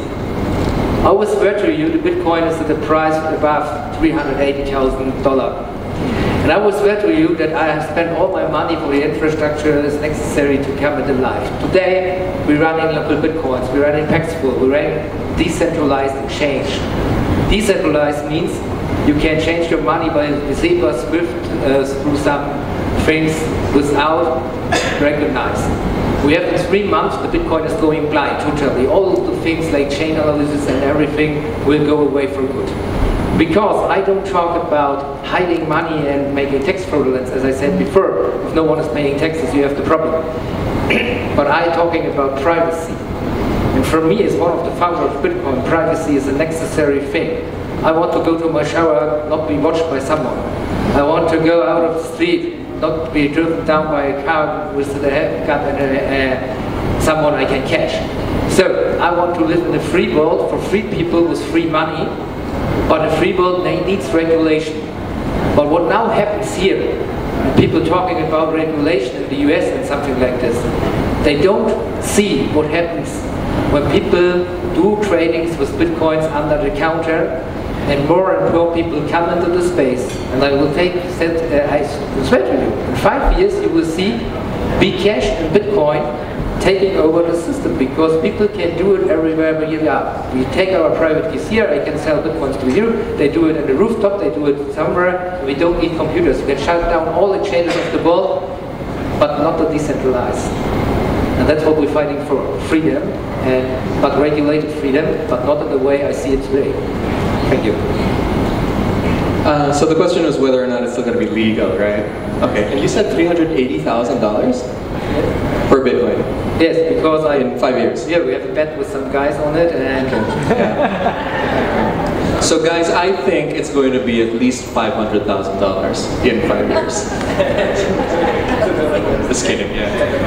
I think that what will probably happen is, yeah, so firstly, yes, it'll still be legal, I mean, of course, right? In fact, what might happen is that if it's no longer legal in your country, and you happen to have a lot of Bitcoin, you might just have enough, financial mobility to just go somewhere else. And there are quite a few, Bitcoiners who are basically, millionaires right now who are just starting their own countries because, like, really, why do I even need to stay in the Philippines if I don't agree with where it's going with its policies, right? I mean, there's a couple of islands, in Europe, in the Caribbean, that are being changed or bought. Well, firstly bought, they're being acquired and then turned into crypto havens. I'll let you guys know when I start my own island. You can all join. I will ICO for that though, because I think that's worth ICOing for. And good, because I think what crypto really gives you now is options, right? You now have options, and granted, I was being a little facetious with the whole country, make your own country thing, but if you've got enough money and there's enough people who want to support this idea, we're living in a time when that's possible, right? So you can do your governance on the blockchain, your finances are all on the blockchain, you've bought this island with cryptocurrencies, and everyone lives happily ever after. So sure, that sounds pretty cool to me. All right, time for the Q&A.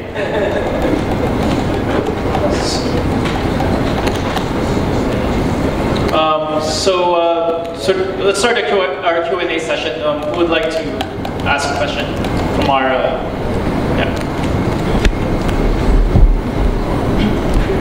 Good afternoon, panelists. I'm a student, so I'm just curious. Will it be possible to implement the blockchain technology in a city scale or a district scale, wherein, for example, in Estonia, they implemented the blockchain technology on a national level, wherein the regulation is the same because everyone understands that their country is run by that technology. But will it be feasible to run the blockchain technology in a city scale where, for example, here in Manila, the blockchain running So, I mean, that's kind of sounds like a very complex kind of question, right? But I will say that the only blockchains that we have proven to work, and by prove I actually have like very heavy air quotes on it, is the public ones, right? The public ones that are openly accessible to everyone in the world. So restricting it to a particular geography feels counterintuitive. That's kind of like trying to make an internet for your town where everyone creates their own little website, but you must be living within that town in order to look at that website. That's kind of defeats the purpose. Granted, there are lots of governance solutions that are being played around with where they actually do describe these units of, I guess, these like smaller units of townships and cities and things like that. That's possible, but the blockchain that it's built on is completely global. It has to be, because otherwise how do you secure it? It makes it a little bit harder, right? So I see it in the same way. Globalization has failed because we're coming from an old world and we haven't got an instrument to make globalization happen. Now we have Bitcoin. This is a real global Bitcoin. It's everywhere in the world. We can spend it anywhere in the world if we do and know how. So globalization means that we come closer together. That means we have to make rules, but it doesn't make sense for each government having its own coin and something like this, because that failed in the old world also. So if we want to create a world, and we have only this ball, remember, yeah? If we pollute our ball this way, we will sink with the whole ship, and we're dancing, yeah? But if we create a value, which each people on each place in the world understands, and have the same rule for this value, it's necessary for war. So the blockchain is the Bitcoin blockchain. I mean, it's global, and the agenda of smart cities, connected cities, in a way, it's very complementary to advancing deployment of more dense blockchain infrastructure. So at SyncFab, at least, we participate in these public-private partnerships. And we do that for economic development reasons. But the organization of greater awareness and support for the resources required to deploy more dense blockchain or more dense blockchain participants, or getting different industry to adopt and participate in that, we can see the value there at the local level. At the same time, blockchain itself is not really about confining it or limiting it to a particular locale or vicinity. So at the national level, going back to the national level, you use the example of Estonia.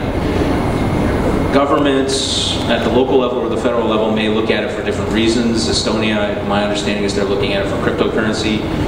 In the US, they're looking at the blockchain, underlying blockchain technology for deployment within particular industries, for supply chain applications. But whereas the internet 1.0 in its original form, it was a spin-off of a government effort.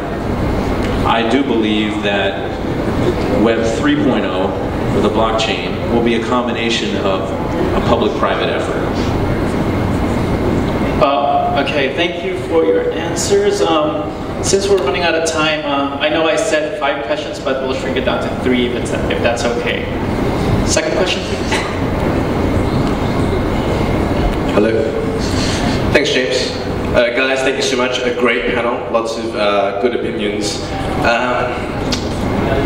Okay, this is the question I want to ask. So there's blockchain, obviously, but there's also a number of sort of competing or upcoming distributed ledger technologies. You know what they are, right? There's IOTA, right? Tangle. There is, a Hashgraph, and something called Holograph. So I was just wondering, if there was any of those that you felt particularly strong about, that you felt like they had potential to be a real competitor to blockchain. And I know it's supposed to be one question, but then the second part I wanted to ask was, you know, I'm very bullish on Bitcoin as well, but everyone knows at the moment, high fees, right, slow transaction speed. So what are a couple of things that you think BTC needs to tackle in order to move forward to get to that 350,000, 500,000K evaluation that you're talking about? Yeah, those are my questions. So, this is funny that I hear on every conference the same thing coming up. Bitcoin transactions are too slow. That's why we created a school. I can show you wallets you have near zero transaction fees. No one knows this because no one studied Bitcoin. So the next thing is that we come to Bcash, or we say tangled systems combination with Bcash or something like this. What the guy was talking about IOTA, I can prove you because we have studied it and we have essential proof material. You won't see IOTA in the future. There is one point out. IOTA say we will connect everything in your house with 5G and we make it secure and we want smart contracts on that. It is still there. We don't need IOTA. It is still working. I can show you on exposes from companies building smart homes and everything. So IOTA was built to create money in the believing. This is a bubble. I will show you later. You can come from me. So that's what happens always. And if it comes to the light, Bitcoin blockchain is too slow and everything. Lightning, for example, makes 1 million transactions. Segwit is double-sized the blocks. And we can also, with Segwit, scale up the blocks. For your understanding, Bcash was founded because Bitmain makes a mistake. They sell some miner with more power to a crowd of people. And what happens, the press was coming after that, called it ASIC boost, and the investors were going away, they were disappointed, and they say, yeah, Segwit is here, we don't need an ASIC boost, and everything, blah, blah, blah, blah. So Roger Ver was jumping on the boat, yeah, let's make a new coin, and they make a new coin, and now we see they handle the coin, and they make money, money, money, money, money. But Bcash also won't go for governments and talk to them in the way I do. There's no one out of you who will come out with a coin, follow my way, I swear to you. Because it's a very hard way to go from conference to conference and go from government to government and make an acceptance. And if I heard Bcash will be the next coin they pay, what will be to emerge? We have 1,350 coins out there right at the moment. And then you go with Bcash to the merchant, and the next guy with the Ducatus coin comes up there, the next guy comes with a conference coin, the next comes with a Mickey Mouse coin, yeah? And he says, accept my Mickey Mouse coin. How many systems will the merchant run? I was talking to IBM and all the things. They don't want to accept another coin at the Bitcoin right at the moment because it was very hard to implement them and then go for the government and says, I will do my taxes and clarification in the right way. So no one will go this way again. They fed up with the thing, okay? So these coins, only for us for trading, and in 4 years you will see the coins going away because Bcash is on a Bitcoin blockchain. Ethereum is something like a Bitcoin blockchain. Ripple is something like a Bitcoin blockchain, and something like this. These coins all have a difficulty. And if you talk to people about mining and creating coins, they will say, yeah, I don't go for Bitcoin because I'm so strong to create a Bitcoin. Oh my God. So I have a mining facility, yeah? I know what I'm speaking about. And then in 4 years, you go for trading, you buy all your altcoin miners and everything, and what happens to the difficulty of these coins? It's the same way. But in 4 years, the Bitcoin price is 300,000 and your altcoin, even Bcash, is stocking at 10,000, for example, and it's hard to create altcoins. And the exchanges doesn't get new altcoins for the exchanges. What will happen? At the moment, you trade altcoins to buy bitcoins. That's the fact. 80% of the people is going and trading, and they make altcoins, and they mine altcoins, and then change it into bitcoins. But if it is inefficiently to change something into bitcoins because it's too hard to create it, and the price of the bitcoin is going to the rooftop. We saw that Ethereum was 2 months ago going in the cellar by 10 cents because it was overrun by ICOs. It was too slow. So Bitcoin has a real market cap behind, trading on top. The real market cap is, for example, in Argentina, I sent ships with boats with fruits to Argentina because they can't afford to buy the fruits in their own land, and we pay by Bitcoin. So there's a real market cap. behind Bitcoin. Bitcoin has today a price about $7,000. The rest is the speculation. If you heard about a bubble, the speculation bubble can't go beneath 7,000 because we have a real market cap with people who buying goods by Bitcoins because they're starving at hunger. And if you're starving at hunger, you know a Coke is 0.05 Bitcoins, you pay this Bitcoins and you don't care if the Bitcoin is $50 or $1,000. You know the price for a good. That's it. And that's what we see in 4 years. So IOTA is actually kind of one of those other coins that's really easy to make fun of. I'm just going to try to resist the temptation right now because I've always wanted to make fun of it on stage. I will say that there are a lot of ideas out there. Hashgraph is definitely an idea, Tangle is definitely an idea, and I'm not going to deny the existence of ideas. But I think what we need to kind of remember is that all of these things are wonderful on paper until you actually see them at scale, right? And Bitcoin has hundreds of probably the best minds in the world looking at it, as Bitcoin core contributors, as people in finance and technology and whatever. And they've found that blockchains are actually really hard to scale, right?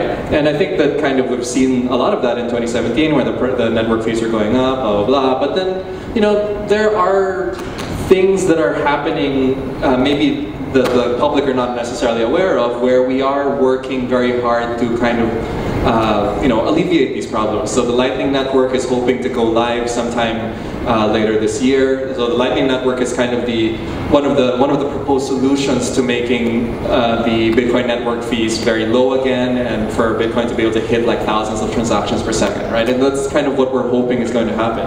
But they're not the only ones. There are other teams around the world kind of working on other potential things that they could do to make Bitcoin faster, Bitcoin smarter, things like that.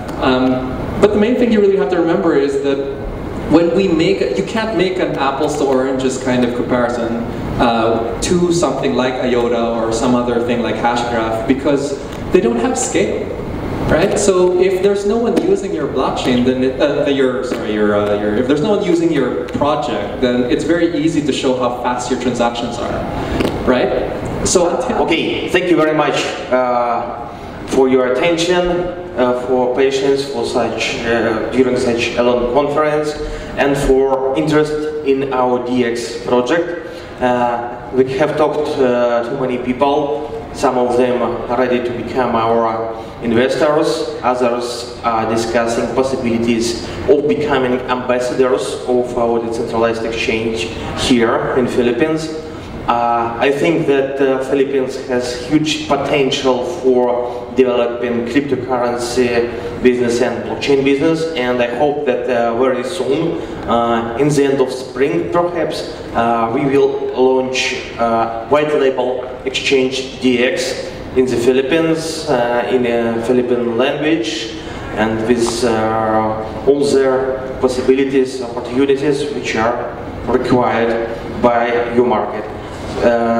So thanks again for organizers of this splendid event. Soon we will move to other regions, to Switzerland, then to Thailand, and we will present and be the general sponsor of all the conferences by Smile Expert. Thank you very much again, and see you in the blockchain. Yes, see you too. Thank you at your this event, and we are hope that we are meeting at another conferences too, and we are meet again. Thanks a lot.